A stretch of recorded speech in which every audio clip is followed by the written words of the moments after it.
Hi மக்களே, ஒரு சொர்க்கத்தில் இருந்த மாதிரி இருக்குது இந்த இடம். ஸோ அங்கே பாருங்கள், இது எங்கள் வீடு பார்த்தீங்களா? எங்கள் வீடு பக்கத்தில் தான் இந்த கடல் மண். அப்படியே ஒரு பாய் உரிச்சு போட்டு ஒரு தலைவணி வச்சு படுக்கும்போது அப்படி சொர்க்கத்தில் கூப்பிட்டு போன மாதிரி இருக்குது. இடத்த பாருங்களா நீங்களே. இந்த சைடு கடல் மண், இந்த பக்கம் கடல் மண், பின்னாடியும் கடல் மண். இங்கே பாருங்கள் மரம் பார்த்தீங்களா, ஃபுல்லு மரம். எவ்வளோ பெரிய மரத்தை பாருங்கள். அந்த மரத்துலேயும் ஒரு காக்கா, அங்கே பார்த்தா காக்கா கூடு. ஸோ அழகான இடம்.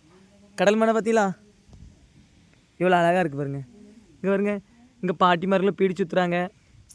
எவ்வளோ அழகாக இருக்குது பாருங்கள் கடல் மண். ஸோ இந்த மாதிரி மண் எவ்வளோ அழகாக இருக்குது பாருங்கள். ஸோ சொர்க்கத்தில் வாழ்ந்த மாதிரி இடம் இந்த இடம்லாம்.